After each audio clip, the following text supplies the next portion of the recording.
Hello जय मसीह। प्रभुका सम्पूर्ण प्रिय अनि पवित्र जनमा ग्रेस टु अल च्यानल मार्फत म लोक गुरुङको हार्दिक जय मसीह। यहाँहरू सबैलाई यूहन्नाको अध्ययनमूलक श्रृंखलामा फेरि पनि स्वागत गर्दछु। हामी सबैले देख्यौं कि यूहन्नाको सुसमाचार बाँकी 3 सुसमाचारहरूभन्दा बेग्लै छ। यूहन्नाले येशू ख्रीष्ट प्रभुलाई यस सुसमाचारमा अनन्त जीवनको रूपमा प्रस्तुत गर्नुभएको छ। आउनुहोस् अब हामीहरू प्रार्थना गर्नेछौं र यस अध्ययनलाई अगाडि बढाउनेछौं। प्रभु, हामी तपाईलाई धन्यवाद दिन्छौं। अब यो अध्ययनको श्रृंखलालाई अगाडि बढाउन लागिराखेको छौं।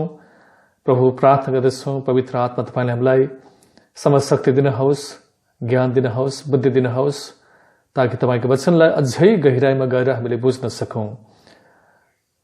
प्रार्थना गर्दछु हामी जति जना यस च्यानललाई हेरिरहेका छौं, यस कार्यक्रमलाई हेरिराखेका छौं,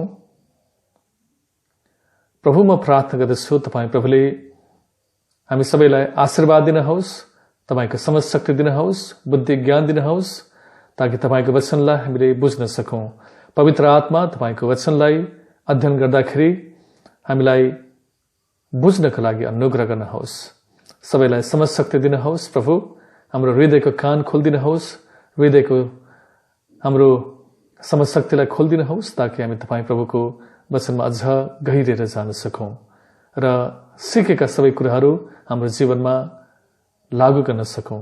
येशू प्रभुको नाममा आमेन।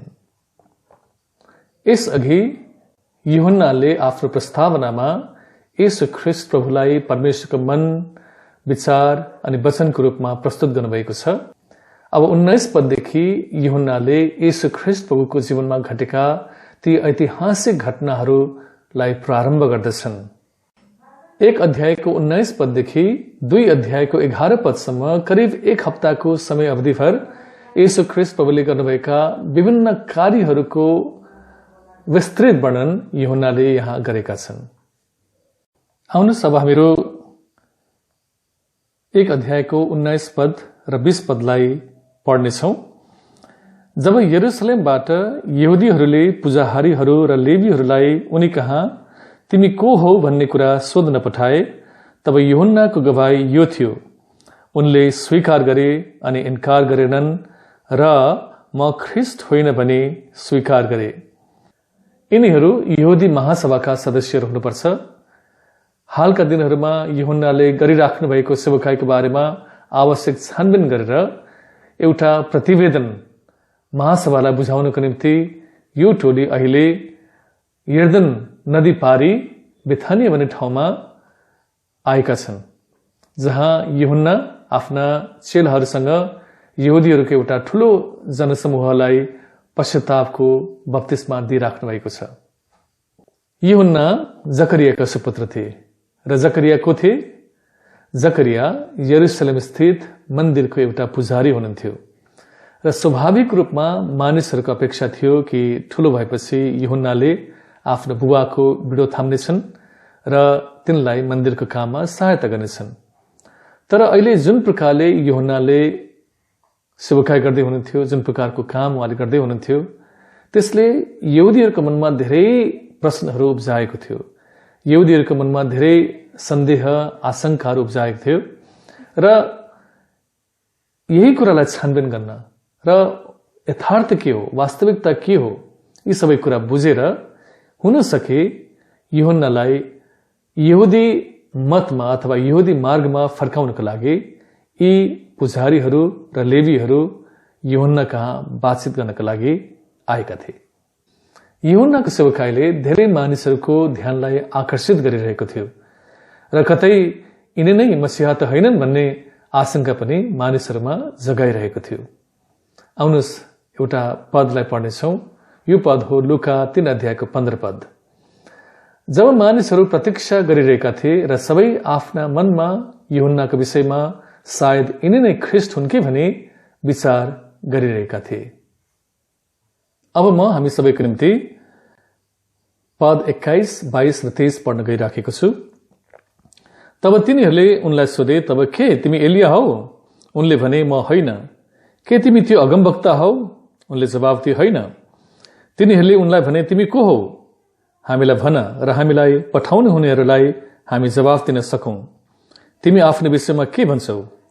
उनले भने, यसैया अगमवक्ताले भने चाहिँ परम प्रभुको मार्ग तयार पार भने उजार स्थानमा कराउने एक व्यक्तिको म आवाज हुँ। आफ्नो जवाबमा यूहन्नाले तिनीहरूलाई के भने त? आउनुहोस् सुनौं। के तिमी ख्रिस्ट हौ? अनि यूहन्नाको जवाफ थियो, म ख्रिस्ट होइन, तर ख्रिस्टको निम्ति मार्ग तयार पार्ने उहाँको अग्रदूत हुँ। उनीहरूले प्रश्न सोधे, के तिमी एलिया हौ? अनि यूहन्नाको जवाफ थियो, म एलिया पनि होइन, तर एलियाको आत्मा ममा छ, अथवा तिनकै जस्तो जोश र उद्देश्यमा म परमेश्वरको काम गर्छु। फेरि तिनीहरूले यूहन्नालाई सोधे, के तिमी त्यो अगमवक्ता हौ जसलाई मूसाले अन्तको दिनमा परमेश्वरले पठाउनु हुनेछ भने व्यवस्था 18 को 15 देखि 18 मा भनेका थिए? अनि यूहन्ना बप्तिस्मा दिनेको जवाब छ, छोटो जवाब छ, होइन। आउनुहोस् व्यवस्था 18 को 15 देखि 18 मा के लेखिएको छ हामी अलिकति पढ्नेछौं।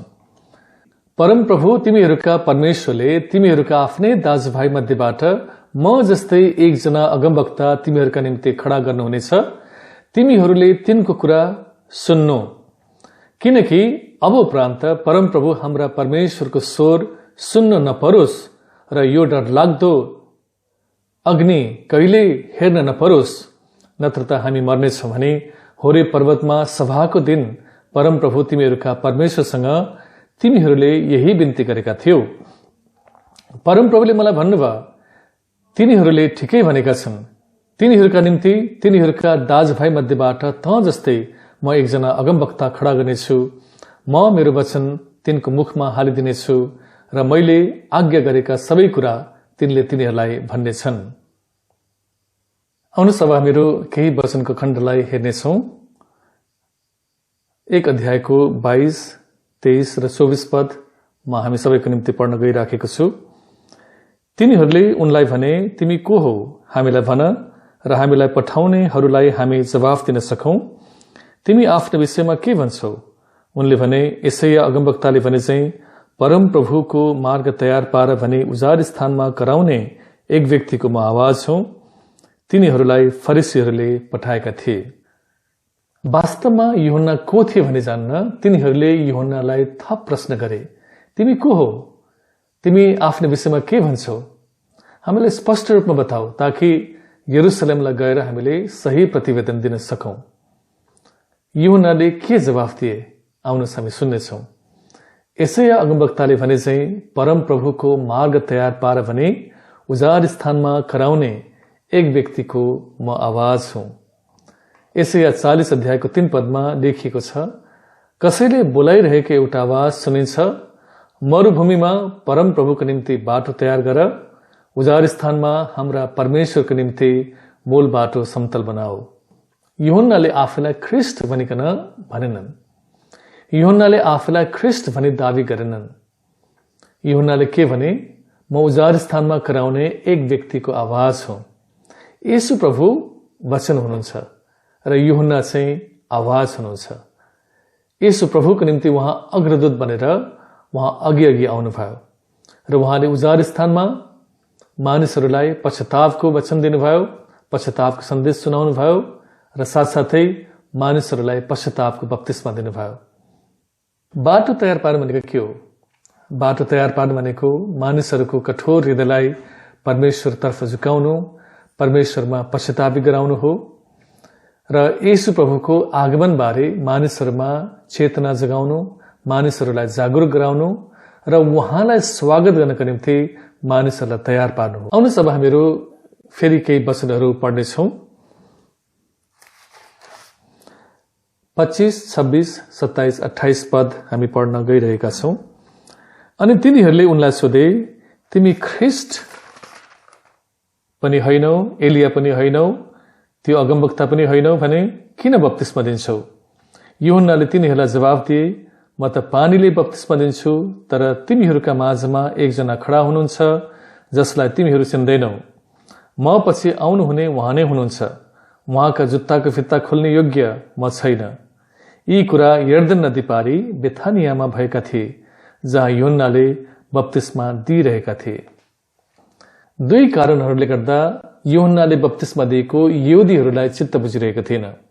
पहिलो, बप्तिस्मा यहुदी धर्म अपनाउने चाहने अयहुदीहरूलाई शुद्धिकरण गर्दा दिइने गरिन्थ्यो। दोस्रो, आफू ख्रिस्ट, एलिया, एसैया, इजिकेल अथवा अन्तको दिनमा आउने त्यो अगमवक्ता मध्ये कुनै पनि नभएको स्वीकार गर्दा गर्दै पनि यूहन्नाले यहुदीहरूलाई पानीको बप्तिस्मा दिइरहेका थिए। अब बप्तिस्मा भनेको के हो? बप्तिस्मालाई ग्रीक भाषामा ब्याप्टिजो भनिन्छ, जसको अर्थ चुर्लुममा डुब्नु हुन्छ। यसर्थ बप्तिस्मा लिनु भनेको कुनै कुरामा चुर्लुममा डुब्नु हो। डुब्नु भनेको पानीमा मात्र हुँदैन, सोच, विचार, कल्पना, अध्ययन, मायाप्रति यी सबै कुरामा पनि मानिसहरू डुब्न सक्दछन्। तर हाम्रो सन्दर्भमा भने बप्तिस्मा हुनु भन्नाले परमेश्वरको दिव्य ज्ञान, चेतना, प्रकाश, दर्शन, उपस्थिति, व्यक्तित्व, चरित्र जस्ता सबै ईश्वरीय स्वभावले भरिनु वा ढाकिनु हुन्छ। यूहन्नाले जवाब दिए, म त पानीले बप्तिस्मा दिन्छु, तर तिमीहरूका माझमा एकजना खडा हुनुहुन्छ जसलाई तिमीहरूले चिन्दैनौ। म पछि आउनुहुने उहाँ नै हुनुहुन्छ, उहाँका जुत्ताको फित्ता खोल्ने योग्य म छैन। त्यति बेला घरमा कुनै पनि पाहुनाहरू आउँदा पाहुनाहरूको खुट्टा धोइदिने साथै खुट्टामा लगाएको जुत्ता खोलिदिने काम चाहिँ एकजना दासको हुँदथ्यो। अनि यहाँ यूहन्नाले आफैलाई त्यस्तो दास भन्दाखेरि पनि अझ तल्लो दर्जाको प्रस्तुत गरेका छन्। यूहन्ना बप्तिस्मा दिने एलियाको आत्मा र तिनको जोशमा सेवकाई गरिरहेका छन्। अब एलियाको आत्मा र इजरायलको तात्कालीन आत्मिक अवस्था बीच गहिरो सम्बन्ध छ। परमेश्वर इजरायलीहरूसित 400 वर्ष भन्दाखेरि पनि लामो समयदेखि बोल्नु भएको छैन। इजरायलमा पाप व्याप्त छ, इजरायलीहरू बीचमा अनाज्ञाकारिता छ। यसैबीच यूहन्ना बप्तिस्मा दिनेको अकस्मात प्रवेशले इजरायलको आत्मिकी वातावरणमा ठूलो खैलाबेला मचाइदिएको छ। अझ तिनको कठोर प्रवचनले, तिनको कठोर सन्देशले गहिरो निन्द्रामा परेका मानिसहरूको निद्रालाई भङ्ग गरिदिएको छ। अब म केही पदहरू पढ्न गइरहेको छु। 29, 30, 31। भोलिपल्ट उनले येशूलाई आफूतिर आइरहनु भएको देखेर भने, हेर, संसारको पाप उठाइ लैजाने परमेश्वरका थुमा, उनी उहाँ नै हुनुहुन्छ जसको विषयमा मैले भनेको थिएँ, म पछि एकजना मानिस आउनुहुन्छ जो म भन्दा उच्च हुनुहुन्छ, किनभने उहाँ म भन्दा अघिबाटै हुनुहुन्थ्यो। म आफैले उहाँलाई चिनेको थिइनँ, तर उहाँ इजरायलमा प्रकट हौन् भनेर नै पानीले बप्तिस्मा दिँदै म आएँ। यूहन्नाले येशू प्रभुलाई परमेश्वरको थुमा भनिकन भनेका छन्, उनी भन्दा महान भनिकन भनेका छन्, साथै उनी भन्दा अघिका भनेका छन्। आउनुहोस् हामी अरू केही पदहरूलाई पढ्नेछौँ। यूहन्नाले यसो भन्दै गवाही दिए, मैले पवित्र आत्मालाई ढुकुरको रूपमा स्वर्गबाट ओलेर आई उहाँमाथि बस्नु भएको देखेँ। मैले उहाँलाई चिनेको थिइनँ, तर जसले मलाई पानीले बप्तिस्मा दिनु भनी पठाउनु भयो, उहाँले नै मलाई भन्नुभयो, जसमाथि तिमी पवित्र आत्मालाई ओर्लदै र बस्दै गर्नुभएको देख्छौ, पवित्र आत्माले बप्तिस्मा दिनुहुने उहाँ नै हुनुहुन्छ। मैले देखेको छु र गवाही दिएको छु कि परमेश्वरका पुत्र उहाँ नै हुनुहुन्छ। हामीले देख्यौं कि यूहन्नाले येशू ख्रीष्ट प्रभुलाई परमेश्वरका पुत्र भनिकन स्वीकार गरेका छन्, सम्बोधन गरेका छन्। यूहन्ना बप्तिस्मा दिनेले येशू ख्रीष्ट प्रभुलाई दिएको बप्तिस्माको स्मरण गर्नुहुँदछ। जब आकाश खोलिदछ र आकाश खोलिएपछि माथि आकाशबाट एउटा वाणी आउँदछ, जहाँ परमेश्वरले यो भन्नुहुँदछ, यिनी मेरा प्रिय पुत्र हुन् जोसँग म अति नै प्रसन्न छु। र वास्तवमा बप्तिस्मा दिनको लागि परमेश्वर पिताले नै यूहन्ना बप्तिस्मा दिनलाई आज्ञा दिनुभएको थियो। उहाँ आइकन येशू प्रभुलाई बप्तिस्मा दिनुहुँदछ र पवित्र आत्मा ढुकुरको रूपमा आइकन येशू प्रभुमा बस्नुहुँदछ। र परमेश्वर पिताले यूहन्नालाई भन्नुभएको हुँदछ कि जुन व्यक्तिमा पवित्र आत्मा आएर बस्नु भएको तिमी देख्छौ, त्यही व्यक्तिले पवित्र आत्माको बप्तिस्मा दिनुहुनेछ। अब यूहन्नाले पानीको बप्तिस्मा दिन्थे। पानीको बप्तिस्माको अर्थ हुन्छ शुद्धिकरणको बप्तिस्मा अथवा पश्चातापको बप्तिस्मा।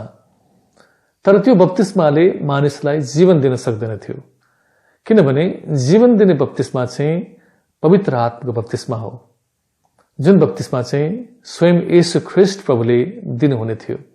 परमेश्वर पिताले त्यही भन्नुभयो कि जसमाथि पवित्र आत्मा आएर बसेको तिमी देख्छौ, त्यही व्यक्तिले पवित्र आत्माको बप्तिस्मा दिनुहुन्छ।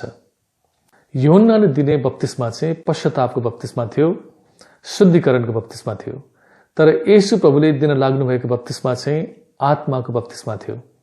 र हामीलाई थाहा छ कि आत्माको बप्तिस्माले चाहिँ मानिसलाई नयाँ जन्म दिँदछ, परमेश्वरको सन्तान हुने अधिकार दिँदछ, परमेश्वरको राज्यमा प्रवेश गर्ने अधिकार दिँदछ। यूहन्नाले येशू ख्रीष्ट प्रभुलाई परमेश्वरको थुमा किन भने? यूहन्नाले येशू ख्रीष्ट प्रभुलाई परमेश्वरको थुमा यसै कारणले भने किनकि हाम्रो पापको निम्ति बलिदान हुनको निम्ति येशू ख्रीष्ट प्रभु मात्र शुद्ध र पवित्र बलिदान हुनुहुन्थ्यो। आउनुहोस् हामी एउटा बाइबलबाट खण्ड पढ्नेछौँ। पहिलो पत्रुस 1 अध्यायको 18 देखि 21 पद। तिमीहरू जान्दछौ कि आफ्ना पिता पुर्खाबाट आएका व्यर्थका कुराहरूदेखि सुन वा चाँदी जस्ता नासुने थोकहरूद्वारा दाम तिरी तिमीहरू छुट्याएका होइनौ, तर निष्खोट र निष्कलङ्क थुमाको जस्तो ख्रीष्टको अनमोल रगतद्वारा दाम तिरी छुट्याएका हौ। हाम्रो पाप यति साह्रो भयंकर थियो, हाम्रो पाप यति साह्रो डरलाग्दो थियो कि हाम्रो पापहरूबाट हामीलाई छुटकारा दिनको निम्ति, सधैँभरिको लागि छुटकारा दिनको निम्ति परमेश्वरले आफ्नै पुत्र येशू ख्रीष्ट प्रभुलाई, जो शुद्ध र पवित्र हुनुहुन्थ्यो, यस संसारमा हाम्रो पापको मोल चुकाउनको निम्ति पठाउनु भयो। यसर्थ हाम्रो पापलाई मेटाउनको निम्ति अथवा हाम्रो पापको ऋणलाई तिर्नको निम्ति परमेश्वरले सुन चाँदी जस्ता नासुने थोकहरूलाई उहाँले प्रयोग गर्नु भएन, तर थुमाको जस्तो अनमोल पवित्र रगत उहाँले चाहिँ बगाउनु भयो र त्यस रगतको मोलमा हामीलाई सधैँभरिको लागि छुटकारा दिनुभयो। पद 34 मा यूहन्नाले येशू ख्रीष्ट प्रभुलाई परमेश्वरका पुत्र भनिकन भनेका छन्। अब हामीले के बुझ्नुपर्छ भन्दाखेरि एउटा स्वाभाविक रीतिले यसलाई हामीले लिनु हुँदैन। मैले के भन्न खोजेको भन्दाखेरि परमेश्वरको कुनै पनि पत्नी छैन, मरियम परमेश्वरकी पत्नी होइनन्। मरियमलाई परमेश्वरले विशेष रूपमा अनुग्रह गर्नुभयो र त्यो क्षमता प्रदान गर्नुभयो, त्यो सामर्थ्य प्रदान गर्नुभयो जसद्वारा तिनले येशू ख्रीष्ट प्रभुलाई आफ्नो गर्भमा धारण गरिन् र येशू ख्रीष्ट प्रभुलाई शारीरिक जन्म दिइन्। तर मरियम कहिले पनि परमेश्वरकी पत्नी होइनन्, वो एउटा दासी मात्र हुन्। परमेश्वरले उनलाई विशेष कामको निम्ति प्रयोग गर्नुभएको हो र उनी एउटा माध्यम मात्र हुन्। आउनुहोस् फेरि अब हामीहरू परमेश्वरको वचनबाट अरू केही कुराहरू पढ्नेछौँ। म 35 पददेखि अगाडि पढ्न गइरहेको छु। फेरि अर्को दिन यूहन्ना उनका चेलाहरूमध्ये 2 जनासँग उभिरहेका थिए। उनले येशूलाई गइरहनु भएको देखेर भने, हेर परमेश्वरका थुमा। उनले भनेका यो कुरा सुनेर ती 2 चेलाहरू येशूको पछि लागे। येशूले फर्केर हेर्नुभयो र तिनीहरूलाई पछि पछि आइरहेका देखेर तिनीहरूलाई सोध्नुभयो, तिमीहरू के खोज्दैछौ? तिनीहरूले उहाँलाई भने, रब्बी, जसको अर्थ हो गुरुज्यू, तपाईँ कहाँ बस्नुहुन्छ? उहाँले तिनीहरूलाई भन्नुभयो, आओ र तिमीहरू देख्नेछौ। तिनीहरू गए र उहाँ बस्नुभएको स्थान देखे। तिनीहरू त्यो दिन उहाँसँग बास बसे, किनभने प्राय 4 बजिसकेको थियो। यूहन्नाले भनेका कुरा सुन्ने र येशूलाई पछ्याउने ती 2 जना मध्ये एकजना सिमोन पत्रसका भाइ अन्द्रियास थिए। तिनले पहिले आफ्ना भाइ सिमोनलाई भेटाए र उनलाई भने, हामीले मसीहलाई, जसको अर्थ हो ख्रीष्ट, भेटाएका छौं। तिनले सिमोनलाई येशू कहाँ ल्याए। येशूले उनलाई हेर्नुभयो र भन्नुभयो, तिमी योहानेसका छोरा सिमोन हौ, तिमी केफास, जसको अर्थ हो चट्टान, भनिने छौ।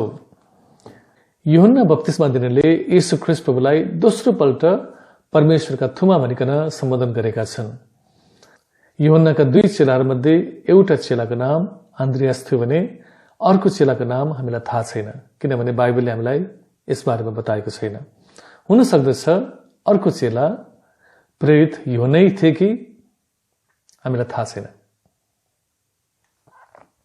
आन्द्रियसको बारेमा हामीले एउटा विशेष कुरा के सिक्दछौँ भन्दा आन्द्रियसमा मानिसहरूलाई येशू ख्रीष्ट प्रभुमा डोर्याउने विशेष वरदान थियो।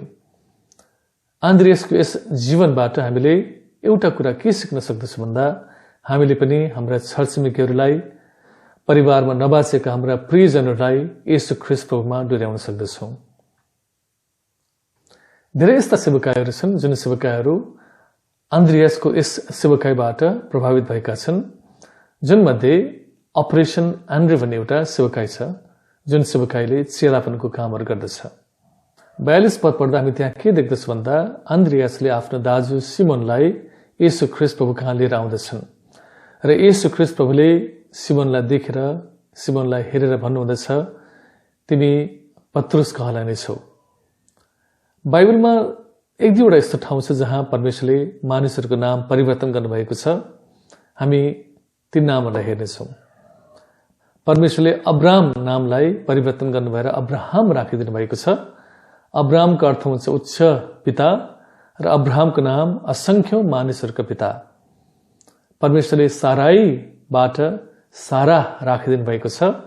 साराईको अर्थ हुन्छ राजकुमारी र साराको अर्थ हुन्छ राष्ट्रहरूकी माता।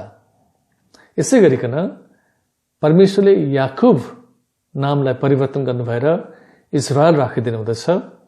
याकुबको अर्थ हुन्छ अरूको स्थान खोज्ने। इजरायलको अर्थ हुन्छ परमेश्वरसँग लडाई गर्ने।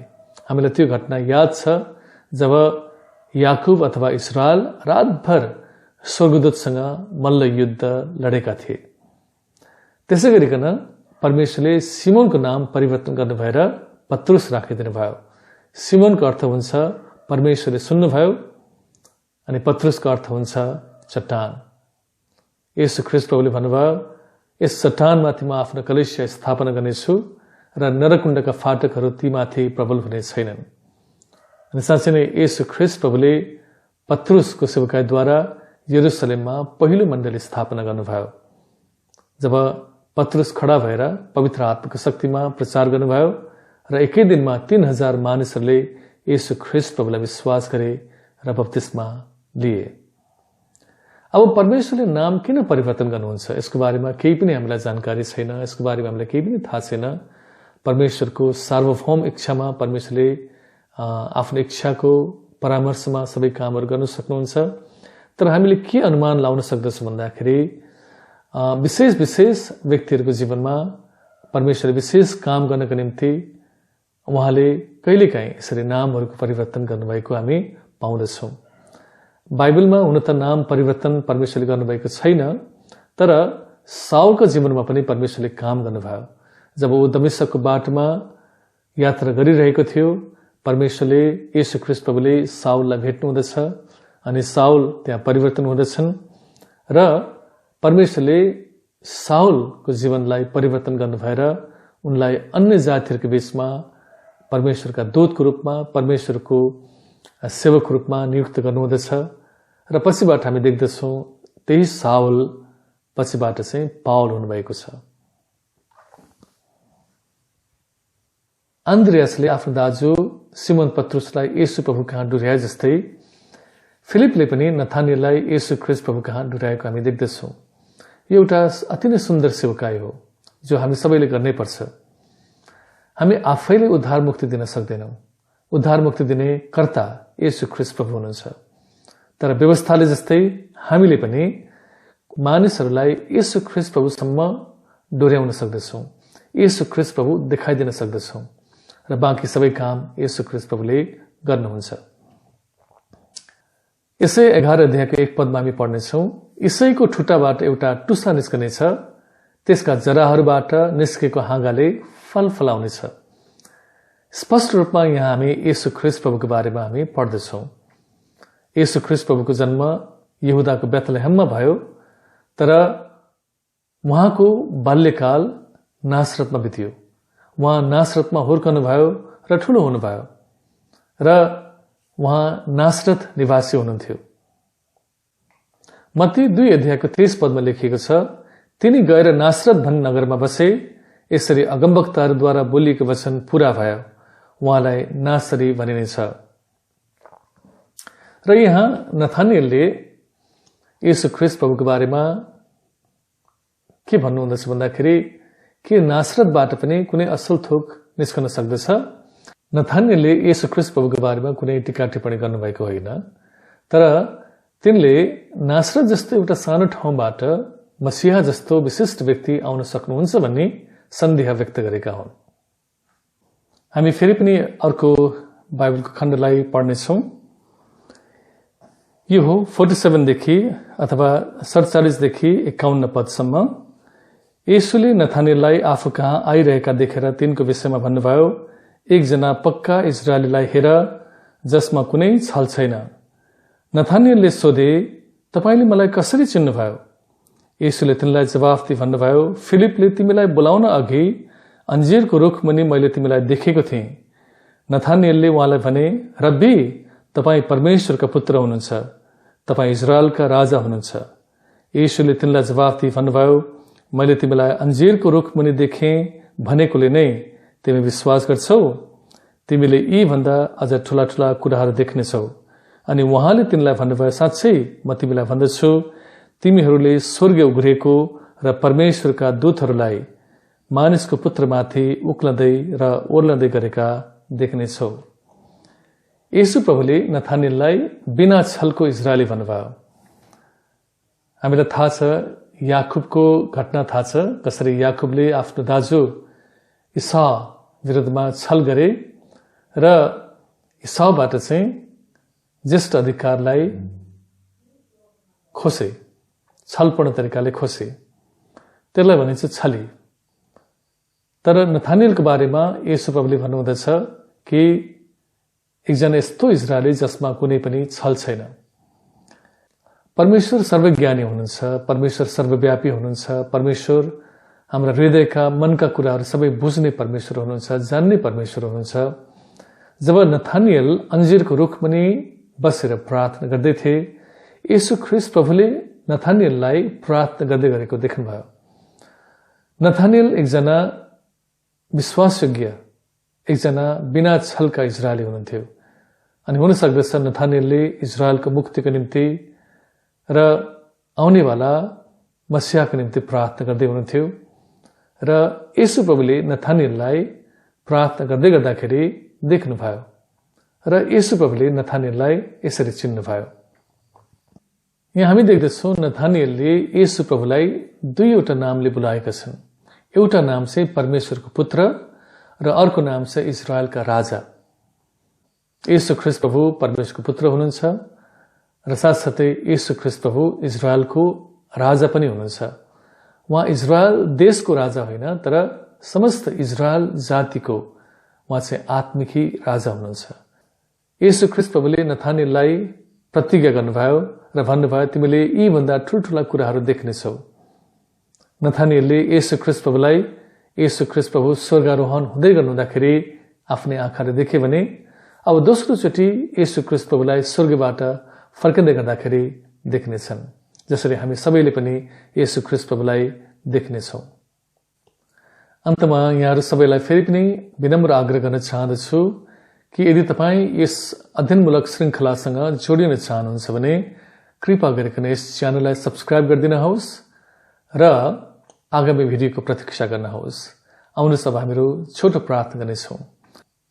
प्रभु, हामी तपाईँलाई धन्यवाद दिन्छौँ। तपाईँ प्रभुले हामीलाई अनुग्रह गर्नुभयो र आजको अध्ययनमा तपाईँले हामीलाई सहायता गर्नुभयो। हामी तपाईँलाई सबै कुराको लागि श्रेय दिन्छौँ, सबै कुराको लागि तपाईँलाई महिमा दिन्छौँ। हामीले सिकेका यी सबै कुरालाई हाम्रो व्यक्तिगत जीवनमा कार्यान्वयन गर्नका लागि हामीलाई शक्ति सामर्थ्य दिनुहोस्। बिन्ती प्रार्थना माग्दछौँ येशू प्रभुको नाममा, आमेन।